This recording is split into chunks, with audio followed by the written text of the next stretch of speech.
Seja bem-vindo a este canal que compartilha mensagens da Palavra de Deus. Hoje nós vamos meditar em Provérbios capítulo 3 e descobrir alguns segredos deste capítulo para a nossa vida. Você sabe o que é o favor do Senhor? O favor do Senhor é uma esfera em que tudo na sua vida, aquilo que você faz, o lugar em que você trabalha, o lugar em que você estuda, a sua casa, o seu ministério, tudo é abençoado por Deus. E Provérbios capítulo 3 fala a respeito disso. Basicamente, o texto de Provérbios 3 nos fala sobre o favor do Senhor e nos fala que você consegue receber o favor do Senhor, que é essa esfera em que todos os seus ambientes são abençoados, buscando sabedoria. Vamos aqui fazer a leitura de Provérbios 3. Versículo 1: Filho meu, não te esqueças dos meus ensinos, e o teu coração guarde os meus mandamentos. Versículo 2: Porque eles aumentarão os teus dias e te acrescentarão anos de vida e paz. Vamos dizer que Provérbios 3, ele tem uma introdução. A introdução são os versículos 1 e 2. Ele dá um início dizendo assim: Filho meu, não te esqueças dos meus ensinos.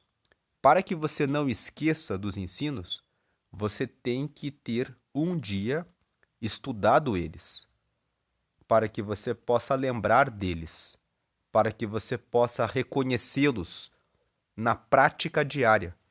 Então, quando o texto fala, filho meu, não te esqueças dos meus ensinos, esse texto está dizendo assim, filho meu, medite na palavra de maneira constante, para que você sempre recorde e tenha sempre, com muita clareza e facilidade no seu pensamento, o que a minha palavra fala, para que você consiga resolver os problemas com muita rapidez e saiba exatamente o que dizer e o que fazer em cada circunstância.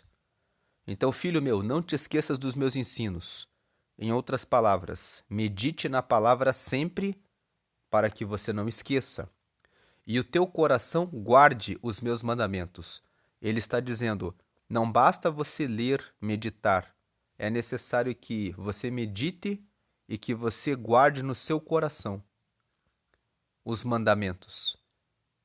Guardar no coração significa ter o desejo profundo de aplicá-los na sua vida diária. Porque quando você medita e você fala, eu vou fazer isso aqui é o que está escrito na palavra, aí você faz prosperar os teus caminhos porque você pratica a palavra.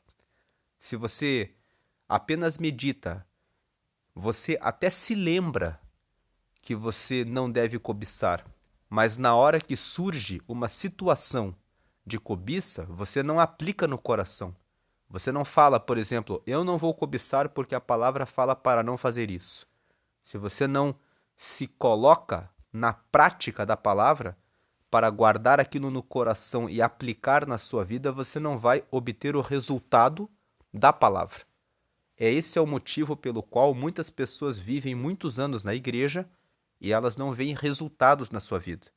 Elas vivem dizendo que estão com Jesus.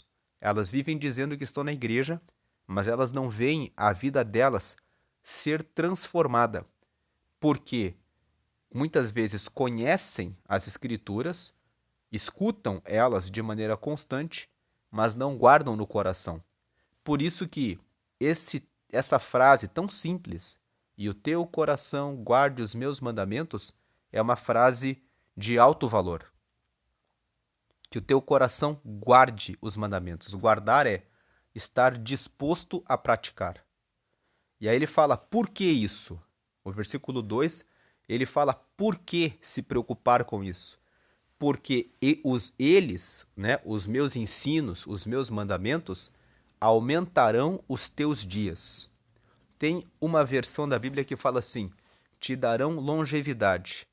Ou seja, você vai ter vida longa. Tem outra versão que fala, porque eles te darão vida longa e te acrescentarão anos de vida e paz. Não basta você ter vida longa. Tem muitas pessoas que vivem muitos anos, mas elas vivem muitos anos de sofrimento. Você vai escutar aquela pessoa que tem 70, 80 anos e ela vai contar um, um rosário de lamúrias, de lamentações. Mas a promessa do versículo 2 é: se você guardar os mandamentos, lembrar deles e guardar no coração, ou seja, praticar, você vai ter longevidade e nessa longevidade você vai ter anos de vida e paz, ou seja, você vai ter uma vida de bênçãos, uma vida em que você vai ter muitas vitórias e felicidades para contar para os seus filhos e para os seus netos e para as pessoas que vierem lhe escutar na velhice. E você vai ter anos de paz. Por que terá paz? Porque quando você segue os mandamentos, você tem uma vida sossegada. Por exemplo, uma pessoa que a Bíblia fala sobre perdoar as pessoas, que você não deve guardar mágoa no coração. As pessoas que guardam a mágoa no coração estão desobedecendo os ensinamentos. Elas vivem uma vida carregada de doenças.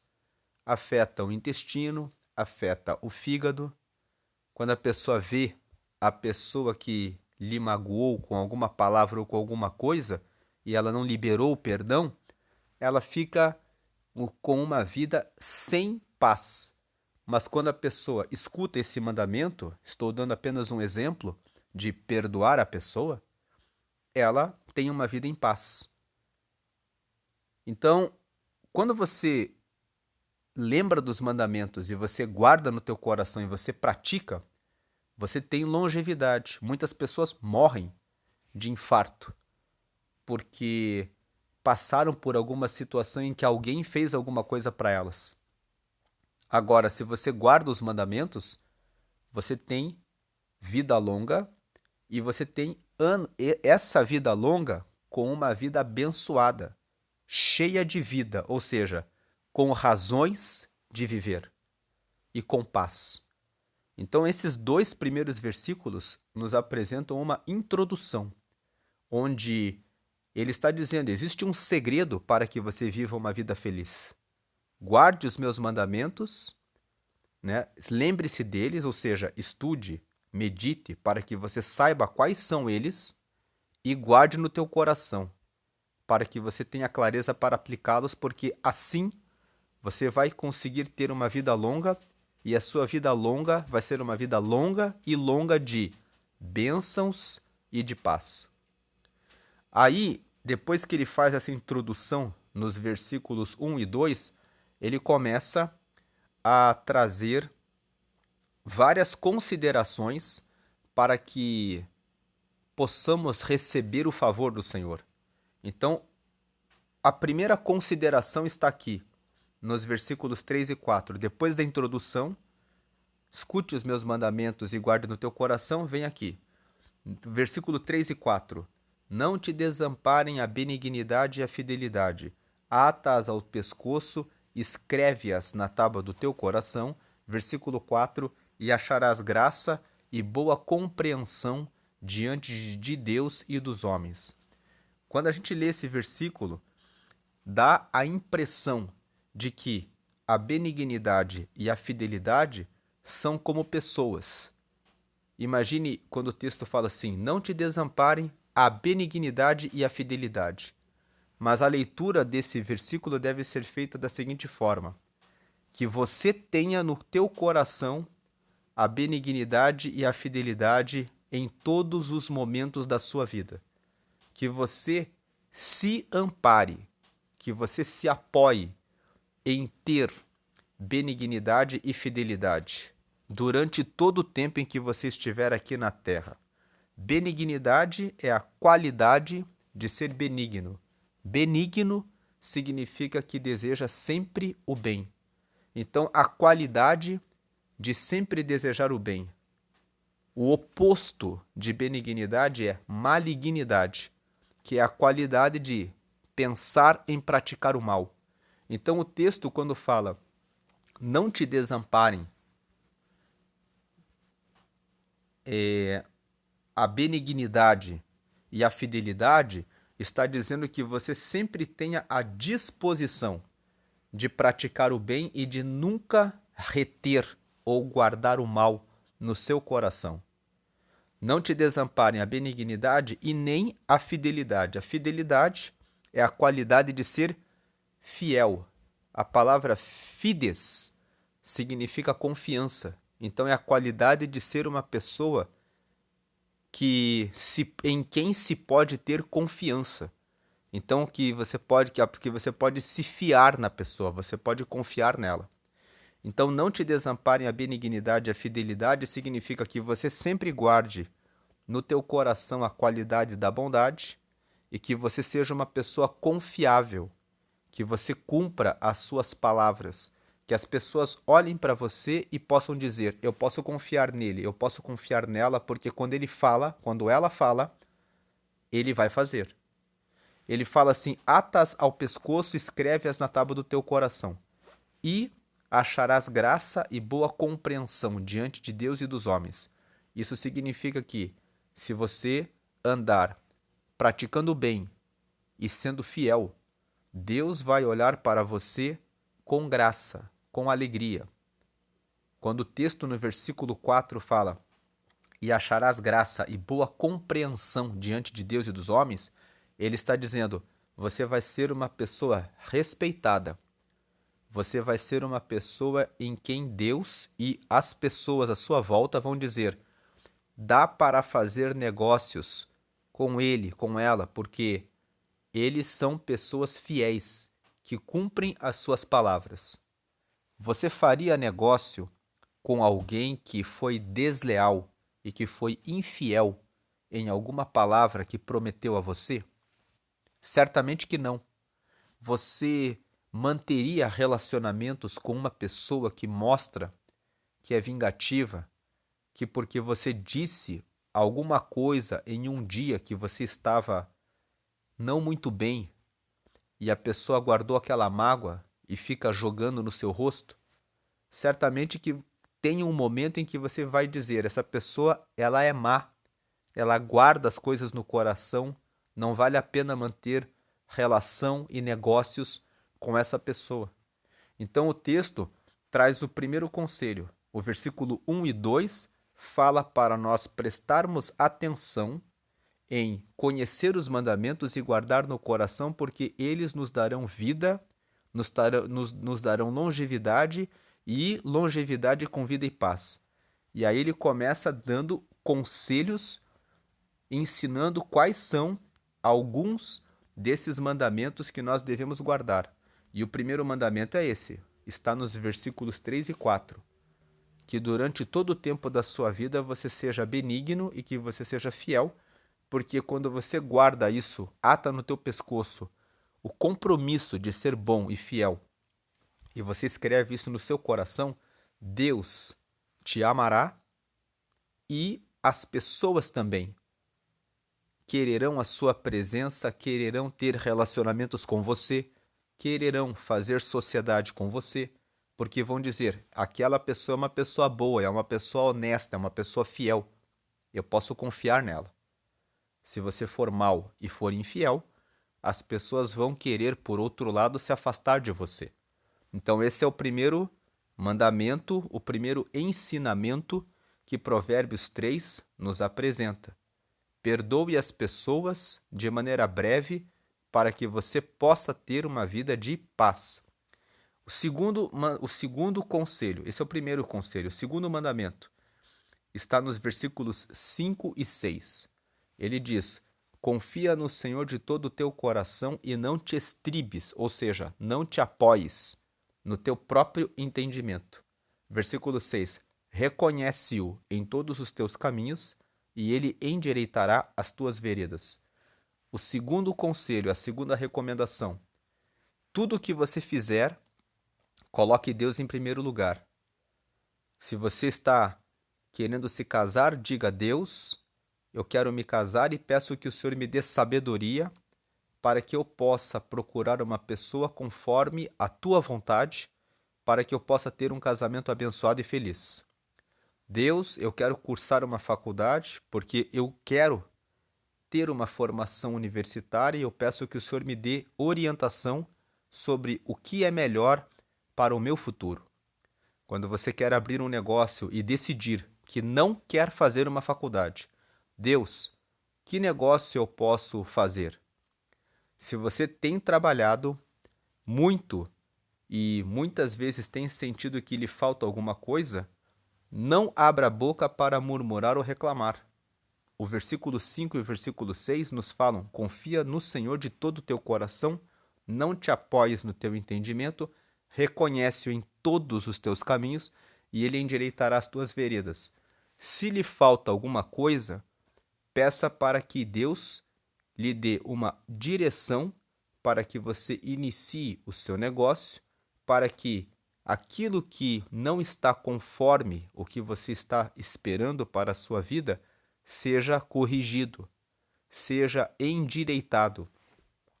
E se você fez coisas erradas no passado e as pessoas estão apontando o dedo para você e condenando você porque você errou, saiba que Deus pode endireitar os teus caminhos. Muitas pessoas praticaram crimes, foram presas, dentro da prisão ouviram a palavra, saíram da prisão e hoje pregam o reino de Deus. Algumas pessoas ficam enraivecidas, dizendo: se praticou um crime, deveria mofar na cadeia. Esse é o pensamento do ser humano. Mas o pensamento de Deus é que todas as pessoas encontrem o caminho correto e possam ter uma vida transformada. Então, se você é daqueles que está julgando, pense que Deus se alegra em ver as pessoas recebendo o perdão e recebendo uma nova chance. Se você errasse, certamente você também gostaria de receber uma segunda chance. Pense nos seus próprios erros. Jesus, em certo momento, quando uma mulher estava em adultério, foi levada até ele e todos disseram: a lei diz que ela deve ser apedrejada.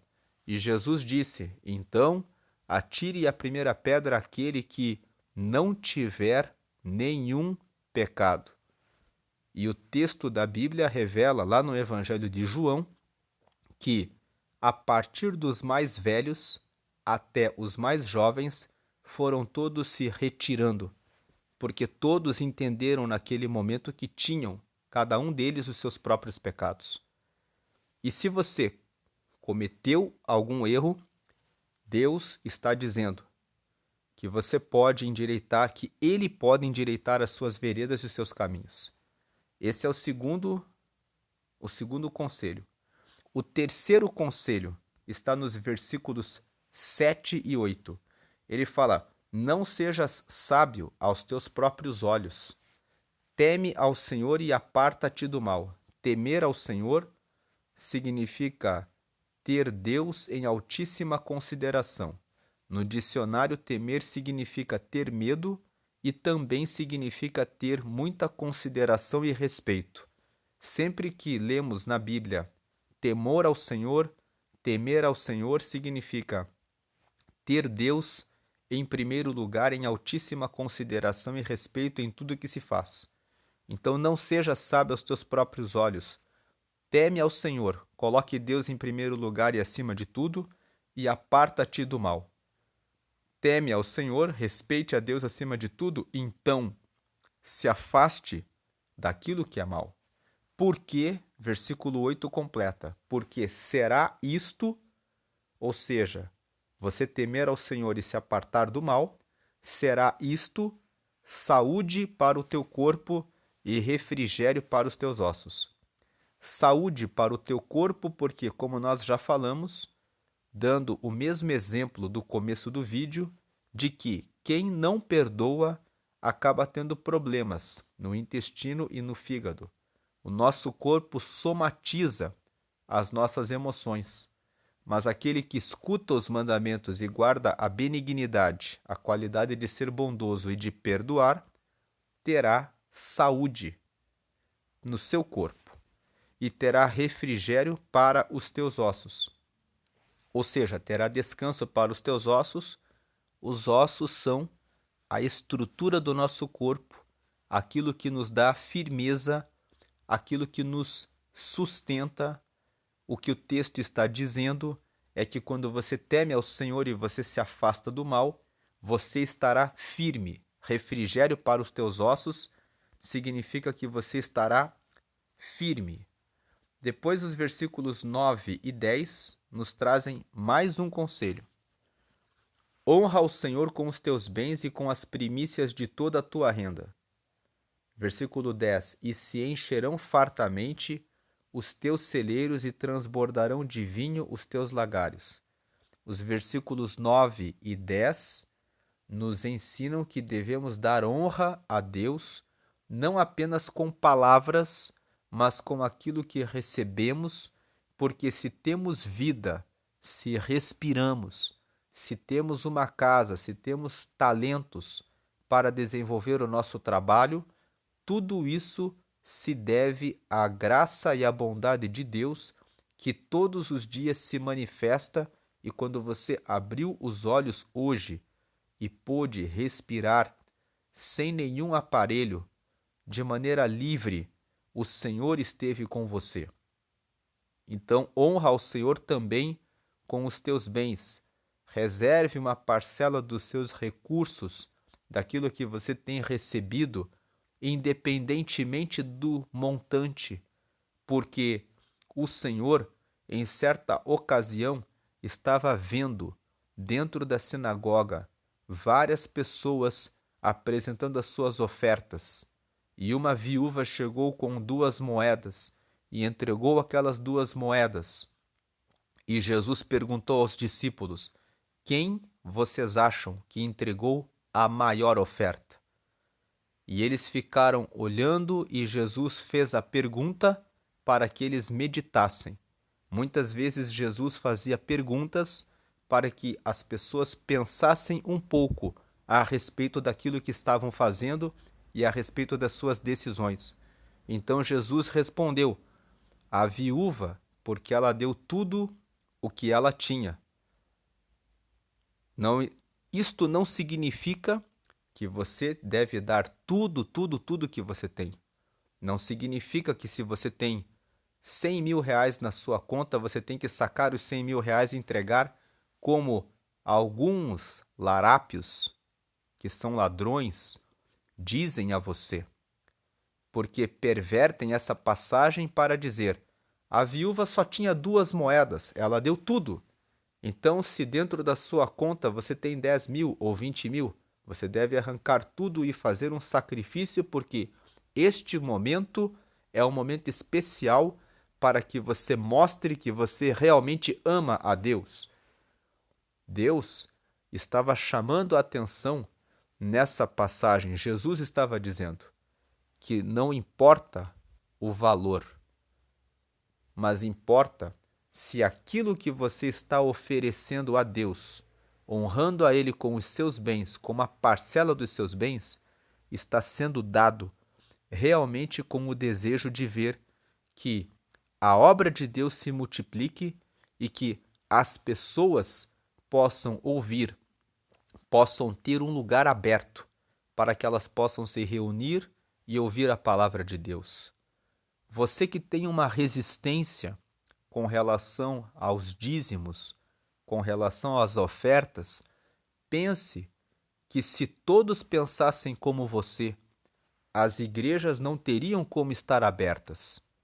E muitas pessoas, quando você está dormindo, quando você está fazendo os seus trabalhos, estão entrando naquela igreja, participando de cultos que você não pode participar por causa dos seus compromissos, sendo edificadas na palavra, recebendo orações e conhecendo a Deus. Quando você oferta, quando você dizima, você faz algo que tem muito valor para Deus, porque Mesmo que você vá à igreja apenas aos domingos, de segunda a sábado, que são os dias em que você não vai, as pessoas que vão lá estão com aquela porta aberta por causa da sua oferta, por causa do seu dízimo, por causa da sua colaboração. Não pense, eu estou jogando o meu dinheiro fora, o dinheiro do meu esforço. Você está investindo no reino de Deus. E o versículo 9 e 10 falam exatamente isso. Honra ao Senhor com os teus bens e com as primícias. Quando fala de primícias, está falando a respeito de primeira parte daquilo que você recebe. O povo de Deus foi orientado lá no Êxodo a fazer sua colheita e retirar a primeira parte para o Senhor. A primeira parte representa o dízimo. Se você tem alguma dúvida a respeito do dízimo, leia Malaquias capítulo 3, versículo 10. Aquele texto fala que depois que você devolve o seu dízimo, você pode fazer prova de Deus para experimentar se ele não vai abrir a janela do céu. Veja que a janela só tem fechadura para o lado de dentro. Significa que só Deus pode, lá do lado de dentro do céu, abrir a janela do céu para derramar a bênção que vem do céu sobre você. O texto de Malaquias, capítulo 3, versículo 10, fala inclusive para que você faça prova. Faça prova. Se você devolve o dízimo e você faz a prova de Deus e lhe faltar alguma coisa, nunca mais devolva o dízimo. E diga para o próprio Deus na sua oração: eu devolvi o dízimo e eu fiz a prova conforme a própria palavra fala, e não houve mudança na minha vida. Então eu não faço mais isso, não porque eu não quero, mas porque eu pus à prova a tua própria palavra. E se ela não se cumpriu, então ela não é verdadeira. Então essa palavra não deve ser cumprida. Para aqueles que têm dúvidas a respeito do dízimo, dizendo que é um mandamento do Antigo Testamento e que não foi repetido no Novo Testamento, leia o Evangelho de Mateus, capítulo 23, versículo 23. Jesus fala que as pessoas devem cumprir os mandamentos, inclusive a questão relacionada ao dízimo. E o versículo 9 e 10 que nós estamos lendo de Provérbios 3 nos fala que nós devemos honrar ao Senhor com os bens, com as primícias de toda a tua renda, e veja que o versículo 10 faz também uma promessa: se encherão fartamente os teus celeiros e transbordarão de vinho os teus lagares. Esse texto que também fala a respeito de honrar a Deus com os bens e com as primícias da renda, também faz a promessa de que você receberá prosperidade, de que você terá os teus celeiros fartos. Veja o versículo 10. E se encherão fartamente os teus celeiros e transbordarão de vinho os teus lagares. Então você pode fazer uma prova com Deus, dizendo: Deus, eu vou devolver o dízimo.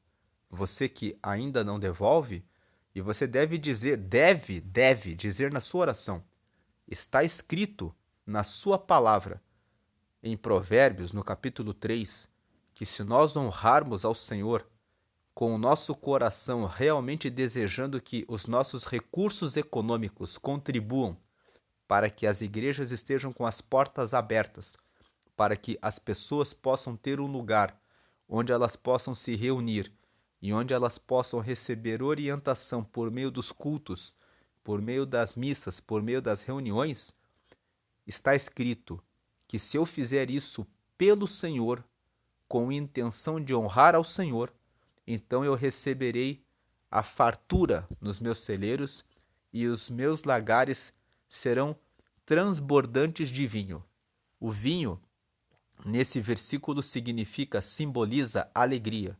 Significa que haverá transbordo de alegria dentro da sua casa, dentro do seu celeiro, dentro de tudo naquilo que você faz. Sempre haverá prosperidade. Depois, os versículos 11 e 12 nos trazem mais um conselho. Versículo 11 diz: Filho meu, não rejeites a disciplina do Senhor, nem te enfades, ou seja, nem fiques cansado da sua repreensão. Versículo 12: Porque o Senhor repreende a quem ama, assim como o pai ao filho a quem quer bem. Muitas vezes nós erramos em alguma coisa e recebemos o castigo. Quando recebemos o castigo, ficamos chateados, pensando por que Deus permitiu que eu passasse por esse sofrimento. Ele não poderia simplesmente ter me perdoado e ter me poupado disso? Não, porque o ser humano não aprende muitas vezes quando ele recebe o perdão, mas quando ele passa por uma dor, quando ele passa por uma dificuldade, aquela lembrança, aquela experiência que foi ruim, que gerou o mal, que gerou uma tristeza e uma angústia, marca a pessoa para que ela não reitere, para que ela não repita o seu mau comportamento. Em Hebreus, no capítulo 12, ali nos versículos 5 ou 6, está escrito que o Senhor disciplina aos seus filhos. E o texto fala: vocês têm pais que disciplinaram vocês, quanto mais o Senhor disciplina os seus filhos.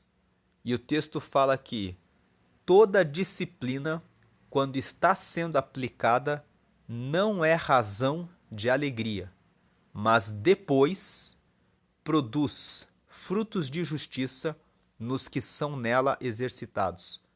Então, se você está recebendo uma correção e uma disciplina do Senhor, não se enfade, não recuse, receba a disciplina, pedindo para que Deus te dê graça e força para que você cresça e se desenvolva e aprenda a fazer aquilo que é correto. Porque quando você está sendo corrigido e disciplinado, isso significa que Deus tem amor pela sua alma e Ele não deseja que você se perca, e é por isso que Ele está aplicando a disciplina sobre você. Devemos ter preocupação quando nós fazemos alguma coisa errada e nada nos acontece, porque a lei da semeadura sempre vai fazer que algo aconteça.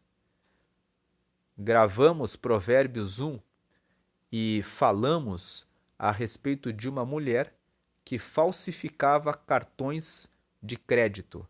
E ela fez isso por 6 anos. Comprou uma mansão de 6 milhões de reais. Quando prenderam ela, e isso aconteceu agora, em 2024, estamos no mês de julho, e ela foi presa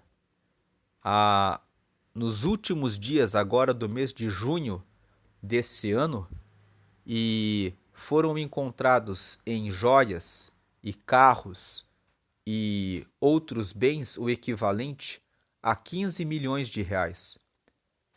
Imagine que no primeiro ano em que ela falsificou os cartões de crédito, ela deve ter pensado: me dei bem. Fez isso no segundo ano. Então, no segundo ano, que correspondem a 730 dias fazendo coisas erradas, ela deve ter consolidado o pensamento: isso é uma mina de ouro e ninguém nunca vai me descobrir. Imagine passar o terceiro ano. Agora eu tenho certeza que nunca vou passar dificuldades. Passa o quarto, passa o quinto, até que no sexto ano ela recebe o castigo e ela subiu até um nível de riqueza e de prosperidade que ela desfrutou e que certamente o seu corpo se acostumou para ficar agora dentro de uma prisão que é onde ela está, em razão dessas falsificações que ela cometeu. Então nós vemos que é bom quando você erra e logo em seguida acontece alguma coisa de mal que disciplina você. Porque quando o Senhor te disciplina de maneira breve, isso significa que você é poupado de passar pelo engano e por muitos futuros sofrimentos. Certamente que se essa mulher estivesse num relacionamento com Deus e o Senhor a disciplinasse, ela em breve entenderia que não deveria prosseguir naquele caminho. Se arrependeria e não passaria pelo que está passando agora. Daí o versículo 13 e 14 trazem outro conselho. Veja que quando você estuda Provérbios capítulo 3, existe aqui um segredo. Ele tem uma introdução e depois de 2 em 2 versículos, ele vai trazendo ensinamentos. Agora até o versículo 13. Quando nós chegamos no versículo 13, o versículo 13 ele fala que nós devemos buscar a sabedoria, e daí ele apresenta 5 conselhos, que são os versículos 14, 15, 16, 17 e 18, falando sobre a sabedoria. Vamos ver isso agora. Versículo 13 fala assim, ó: Feliz o homem que acha sabedoria e o homem que adquire conhecimento. Essa é a introdução, esse é o outro conselho que está seguindo aqui na lista de conselhos de Provérbios 3. E os versículos 14, 15, 16, 17 e 18, que são 5 versículos, apresentam 5 motivos pelos quais vale a pena achar sabedoria e adquirir conhecimento. Primeiro motivo, versículo 14: porque melhor é o lucro que ela dá do que o da prata, e melhor a sua renda do que o ouro mais fino. Se você tiver sabedoria, você consegue conquistar riquezas. Se você tem riquezas, prata e ouro, mas você não tem sabedoria, você pode perder. Esse é o motivo pelo qual muitas pessoas ganham na loto e depois elas ficam mais pobres do que elas eram antes de terem ganhado na loto. Porque elas ganham na loteria, mas elas ganham dinheiro. Mas a sabedoria para administrar o dinheiro é algo que elas não tinham, e por isso elas perdem a prata. Um filho pode receber uma grande herança, mas se ele não tem sabedoria e não foi treinado para administrar os recursos, ele pode pôr toda a herança dos pais a perder em uma operação financeira. Mas aquele que tem sabedoria sabe como construir riqueza e pode adquirir a prata e o ouro. Então, o primeiro resultado de você ter sabedoria e adquirir conhecimento é que você tem um lucro melhor do que dinheiro. Segundo resultado de quem tem sabedoria e adquire conhecimento, versículo 15: mais preciosa é do que pérolas, e tudo o que podes desejar não é comparável a ela. Você pode desejar comprar um jato, um helicóptero, para falar a respeito de coisas muito caras. Mas se você tem sabedoria, você pode encontrar um caminho para que você possa investir em algum negócio que possa te dar aquilo que você busca. Mas se te derem um jato e pérolas agora, você saberia o que fazer? Muitas pessoas não recebem riquezas porque Deus não dá riquezas para aqueles que não sabem o que fazer com ela. Deus não coloca um carro nas mãos de uma criança de 4 ou 5 anos. Nem mesmo você faria isso. Assim também Deus não coloca pérolas e nem riquezas na mão daquele que não sabe o que fazer com isso. Deus só coloca nas nossas mãos aquilo que nós estamos habilitados e prontos para administrar. Então, se você tem reclamado de alguma coisa, talvez o que Deus quer que você aprenda é a buscar conhecimento e administrar muito bem o pouco que você tem hoje. Porque administrando bem o pouco, então Deus poderá colocar você sobre o muito. Se você for fiel no pouco, terá capacidade de administrar na abundância.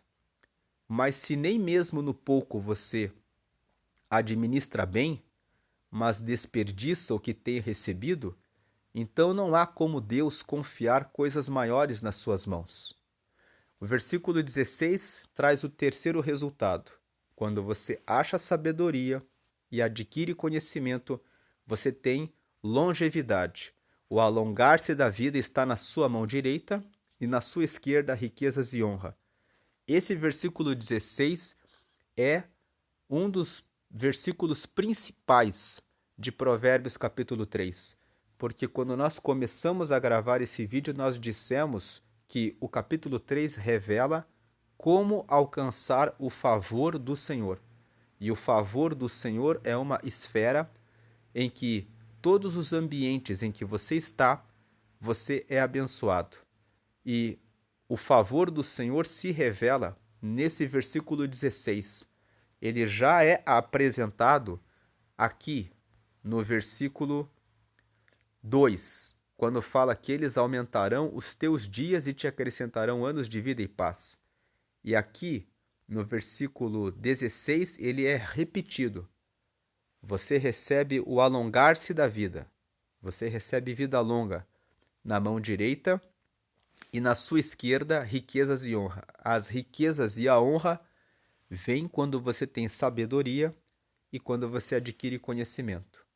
O quarto resultado de quem acha sabedoria e adquire conhecimento está no versículo 17. Os seus caminhos, ou seja, os caminhos da sabedoria e do conhecimento, são caminhos deliciosos, e todas as suas veredas, paz. Então você receberá paz, como nós lemos no versículo 2, que fala que você recebe longevidade e você recebe anos de vida e paz.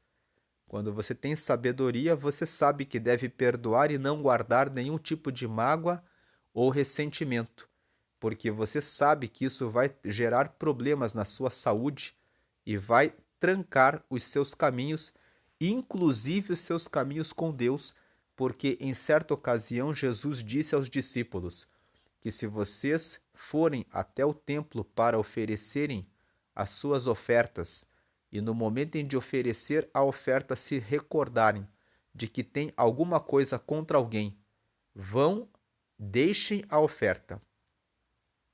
Primeiramente para pedir perdão e depois voltem para apresentar a oferta. Então, se você guarda a mágoa de alguém, isso vai proibi-lo de ter um acesso livre diante de Deus. E nem mesmo as suas ofertas, por maiores que sejam, serão recebidas diante de Deus, porque Deus é amor e Ele deseja que você esteja em paz com Ele e também com todos os que estão à sua volta.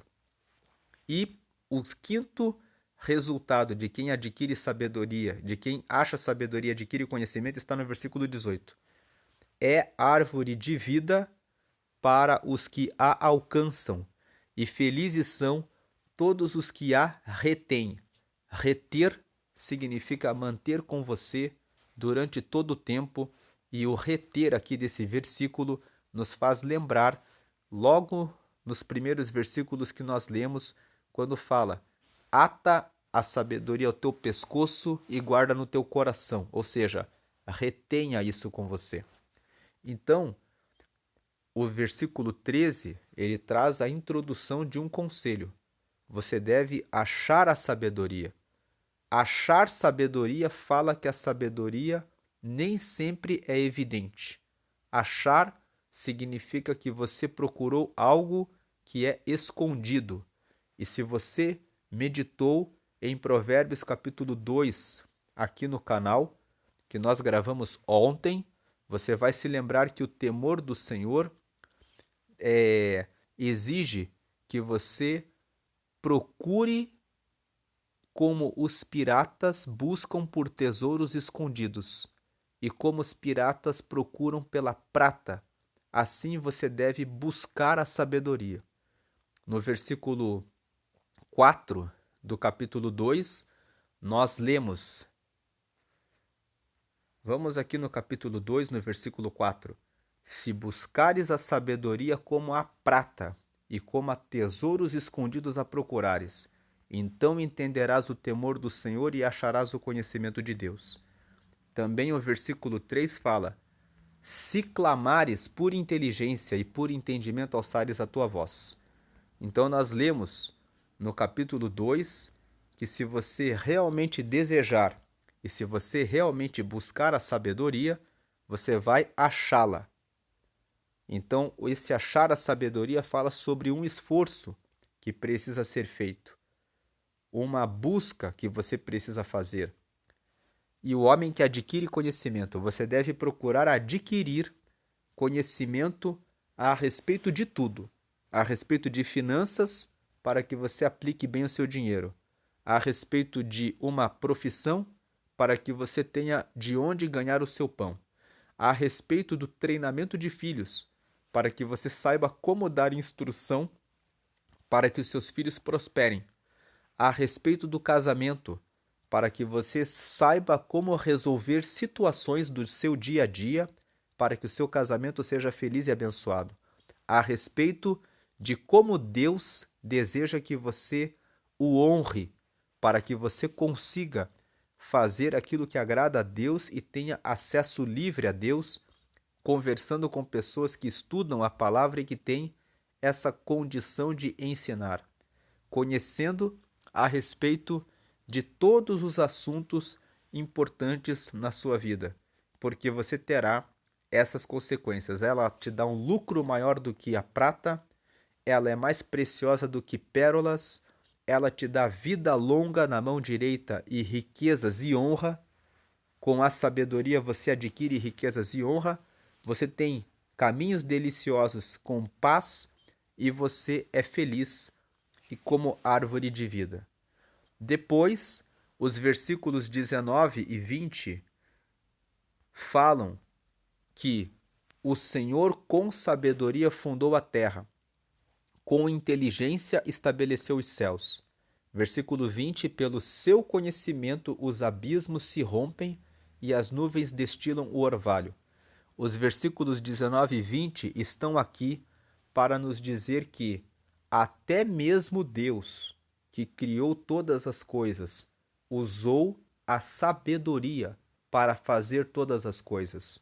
O próprio Deus, que é o Todo-Poderoso, quando começou a realizar os seus projetos, prestou atenção na sabedoria para ter organização, para ter ordem, para buscar os fundamentos e colocar tudo em ordem. Quando você lê Gênesis capítulo 1, você vê que Deus primeiramente criou a luz e depois ele criou a vegetação e depois depois que ele criou, aí ele fez a separação dos mares, depois ele criou a terra, depois ele fez com que surgisse primeiramente a vegetação, depois ele fez surgirem os primeiros animais e depois ele criou o homem. Isso fala a respeito de uma ordem. Inclusive, esse texto de Gênesis 1 nos fala sobre o princípio da ordem, que tudo que você faz de acordo com a ordem será bem-sucedido. O próprio Deus usou sabedoria. Se o próprio Deus usa sabedoria, e o versículo 20 fala, pelo seu conhecimento os abismos se rompem, as nuvens destilam orvalho, e ele também usa conhecimento, muito mais eu e você precisamos usar sabedoria e conhecimento para sermos bem-sucedidos em tudo aquilo que nós fazemos. Aí, a partir do versículo 21, o texto volta a trazer conselhos. E o versículo 21 e 22 nos trazem mais um conselho. Filho meu, não se apartem estas coisas dos teus olhos. Estas coisas está falando a respeito de tudo aquilo que foi falado nos versículos anteriores. Está dizendo, filho meu, tudo isso que nós meditamos até aqui, guarde isso. A benignidade, a fidelidade, guarde a honra ao seu pai e à sua mãe, guarde a honra a Deus, devolvendo o dízimo e ofertando. Guarde a busca pela sabedoria e pelo conhecimento, porque você terá bons resultados que foram falados nos versículos anteriores. Não se apartem estas coisas. Lembre-se que o próprio Deus usou a sabedoria e o conhecimento. Então, lembre-se que se o próprio Deus usa sabedoria e conhecimento para que haja bons resultados em tudo aquilo que ele faz, você deve tomar isso como exemplo.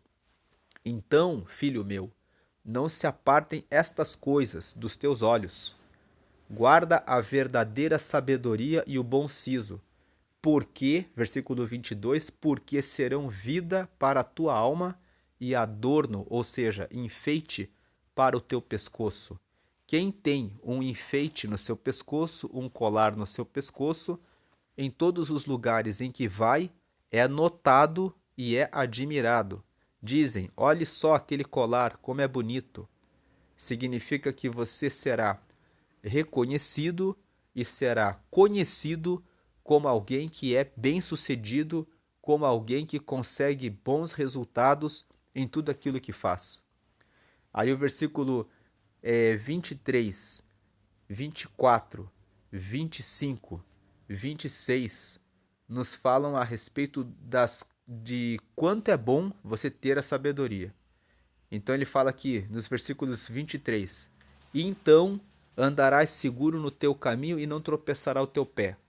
Primeiro resultado de quem segue a sabedoria e não e guarda esses mandamentos. Segundo resultado, quando te deitares, não temerás. Deitar-te-ás e o teu sono será suave.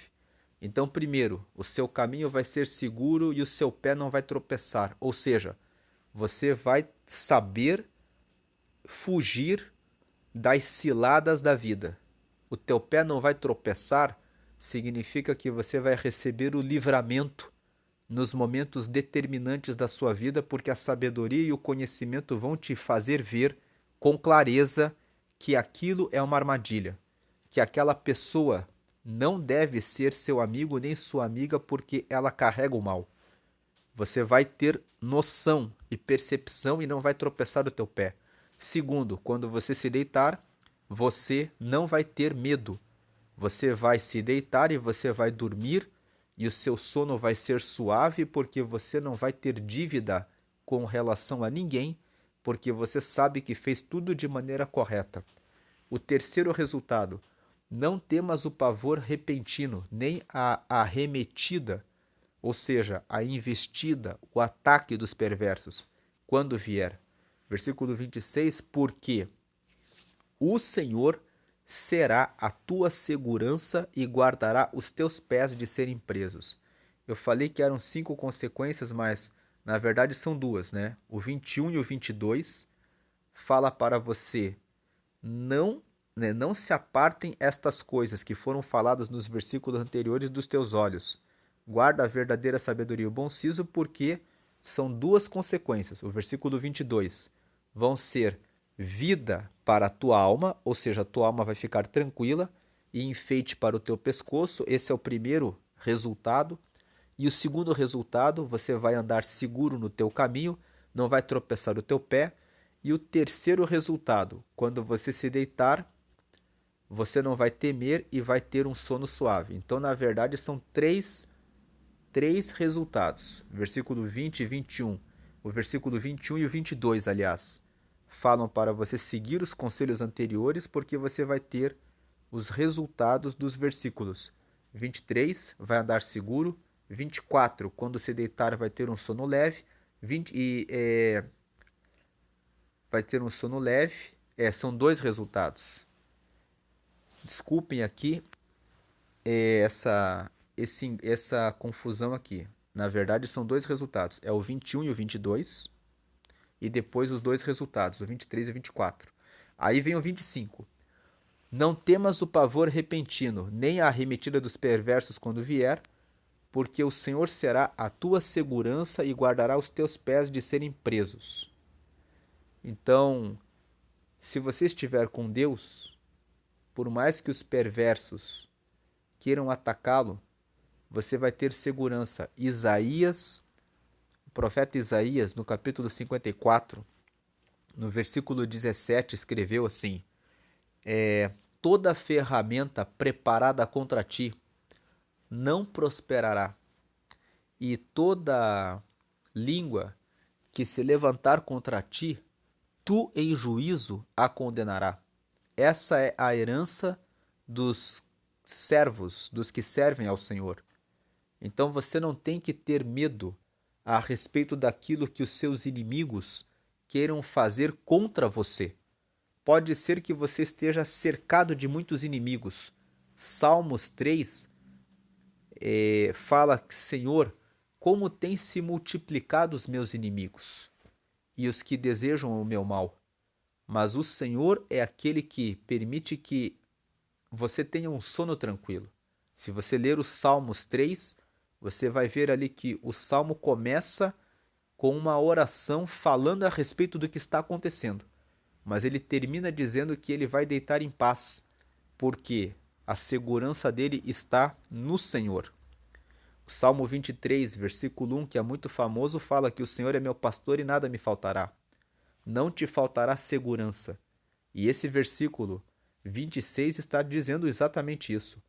Porque o Senhor será a tua segurança e guardará os teus pés de serem presos.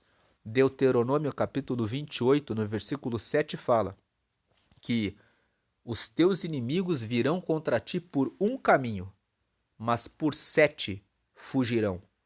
Então tenha certeza que se você estiver firmado no Senhor, Ele será a sua torre forte, Ele será a tua segurança, Ele guardará os teus pés, como diz o Salmo 91, ali no versículo 12, salvo engano, porque eles te sustentarão, os anjos do Senhor te sustentarão nas suas mãos, para que não tropeces com o teu pé em alguma pedra.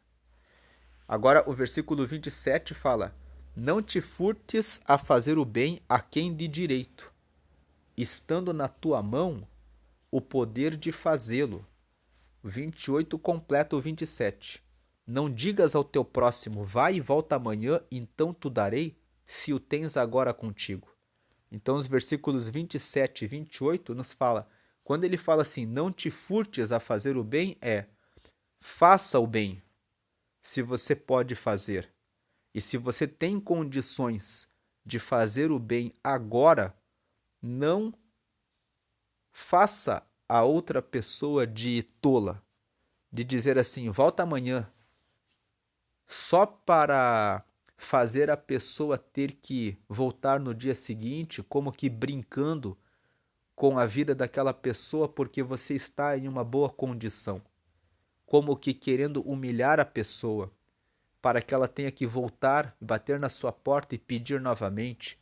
Se você tem condições, se você tem recebido prosperidade, transborde na vida da pessoa. O versículo 27 e 28 fala para que você faça o bem, para que você não faça com o teu próximo assim, de fazê-lo voltar no dia seguinte.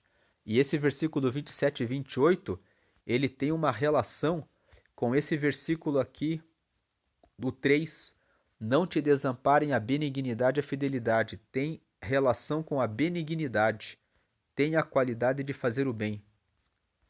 Faça o bem, não te furtes de fazer o bem. Versículo 29, não maquines o mal contra o teu próximo, pois habita junto de ti confiadamente. A pessoa que está como seu vizinho, ela mora ali perto de você e ela está em paz, acreditando que você é uma boa pessoa, que você não está desejando mal. não pense o mal a respeito do seu próximo. E quando o texto fala não maquines o mal contra o teu próximo, não é só você pensar em praticar alguma coisa real e efetiva contra o próximo. A inveja, a cobiça, o pensar mal a respeito de como o seu vizinho se veste, ou em relação à sua aparência, ou em relação a qualquer sentimento mal que você guarde no seu coração contra o seu próximo, é algo que você não deve carregar consigo. Porque até pode ser que o seu vizinho não saiba, até pode ser que o seu colega de trabalho não saiba, mas aquele mal que você carrega em oculto no seu coração vai estar contra o texto, mais uma vez, do versículo 3, quando fala: não te desamparem a benignidade e a fidelidade. Atas ao teu pescoço, escreve na tábua do teu coração. Você vai estar com um mal dentro de você, te impedindo de ter um bom relacionamento com Deus. Porque Deus, ele não se aproxima daquele que pratica o mal. Então, vai acontecer o que está aqui no versículo 4. Quando você tem benignidade, você vai achar graça e boa compreensão diante de Deus e dos homens. Mas, ou seja, é um requisito para que você encontre graça diante de Deus e também dos homens, que você tenha bondade no seu coração e que você não carregue de maneira nenhuma o mal dentro de você. Versículo 30. Jamais pleitees com alguém sem razão, se te não houver feito mal. Veja que o texto fala que se a pessoa fez o mal a você e você tem direito, você deve conversar com a pessoa e buscar resolver esse problema e pleitear o seu direito. Mas se a pessoa não te fez mal algum, não há razão para que você crie situações de contenda, de conflito. Versículo 31. Não tenhas inveja do homem violento, nem sigas nenhum de seus caminhos. Versículo 32. Porque o Senhor abomina o perverso, mas aos retos trata com intimidade. Então aqui, mais uma vez, um par de versículos falando a respeito de não ter inveja de quem pratica o mal, porque o Senhor abomina o caminho do perverso. Mas, detalhe, a parte final do versículo 32, mas aos retos, se você for reto, trata com intimidade. Aqui está um segredo. Quero ter bom relacionamento com Deus, ande sempre na retidão. Como nós falamos aqui no versículo 29, não maquines o mal contra o teu próximo, para que você não carregue o mal dentro de você, porque o mal vai te afastar de Deus. Seja reto em tudo, porque você terá intimidade com o Senhor. Muitas pessoas reclamam e dizem: Deus não fala comigo. Por que será que Ele não está falando com você? Existe alguma mágoa, alguma coisa que ficou no teu coração? Alguma cobiça, alguma inveja, algum ciúme? Alguma palavra que você disse de maneira indevida para alguém e que você precisa pedir perdão e que você ainda não pediu? Talvez porque você está carregando algum orgulho de ter que dar razão de que você errou. Não demore com relação a isso, mas peça perdão de maneira rápida, para que você possa recuperar a sua intimidade, o seu relacionamento com Deus, porque o seu relacionamento com Deus é algo muito precioso, muito valioso, quando você tem Deus em seu caminho, dirigindo os teus passos, você prospera em tudo aquilo que você faz. E como nós lemos aqui no versículo 16, você vai receber longevidade pela mão direita e você vai receber riquezas e honra na mão esquerda, porque a sabedoria traz esses benefícios e andar com sabedoria, a sabedoria ensina que você deve manter-se na retidão para que você consiga conservar a sua relação de intimidade com Deus. Não há nada mais valioso do que você ter a intimidade com Deus, porque quando você é íntimo de Deus, Ele te dá a direção e revela a vontade dEle para a sua vida. E Romanos 12:2 fala que a vontade dEle é boa, perfeita e agradável. Se você quer receber aquilo que é bom, aquilo que é agradável e aquilo que é perfeito, você deve preservar e lutar para conservar a intimidade com Deus acima de tudo. No versículo 33 fala: a maldição do Senhor habita na casa do perverso. Porém, a morada dos justos ele abençoa. Versículo 34: certamente ele escarnece dos escarnecedores, mas dá graça aos humildes. Versículo 35: os sábios herdarão honra, mas os loucos tomam sobre si a ignomínia, ou seja, a vergonha. Não vale a pena, pela leitura do versículo 33, que você seja perverso, que você pratique o mal. Porque se você fizer isso, como diz o texto, a maldição do Senhor habita na casa do perverso. Imagine que a maldição fosse uma pessoa. Imagine que você abrisse a porta da sua casa e aquela pessoa estivesse sempre ali. Imagine uma sombra escura que carrega o ambiente, simbolizando a maldição. Você gostaria que ela estivesse ali na sua casa? Porque se você for perverso, a maldição do Senhor estará sobre você. Porém, a morada dos justos ele abençoa. Muito melhor é você ter um ambiente de luz, um ambiente de paz, um ambiente em que você está tranquilo. Por isso que, quando nós começamos a ler Provérbios 3, eu falei que nós falaríamos a respeito do favor do Senhor. E que o favor do Senhor significa um ambiente em que tudo aquilo que você faz tem excelentes resultados. Você tem vida longa, você tem vida, você tem paz, você tem riquezas, você tem honra, você tem tranquilidade, porque você está na dimensão do favor do Senhor, quando você segue esses conselhos que nós lemos nesse capítulo 3. O versículo 34 fala que certamente, veja, não há dúvida nenhuma de que o Senhor escarnece dos escarnecedores, mas esse mas dá graça aos humildes, ele também está ligado no certamente. Certamente que ele dá graça aos humildes, que ele vai receber você, que ele vai te dar a instrução, que ele vai revelar a sua vontade, que ele vai mostrar o caminho para você em tudo aquilo que você precisar. Quando você pedir a ele, ele brevemente responderá, por causa da sua intimidade e da sua comunhão com ele e da sua dedicação em conhecer a palavra dele e esconder no coração para ter clareza e fazer aquilo que ele tem ensinado para que você faça. E o versículo 35 fala que os sábios, quem é o sábio? O que adquire a sabedoria, o que acha a sabedoria. Quem achou significa que se esforçou procurando. Aquele que ficou sempre buscando ter sabedoria e que buscou o conhecimento, herdará honra, será honrado. Mas os loucos, ou seja, aqueles que não dão a mínima importância para a sabedoria, vão tomar sobre si a vergonha. Deus abençoe.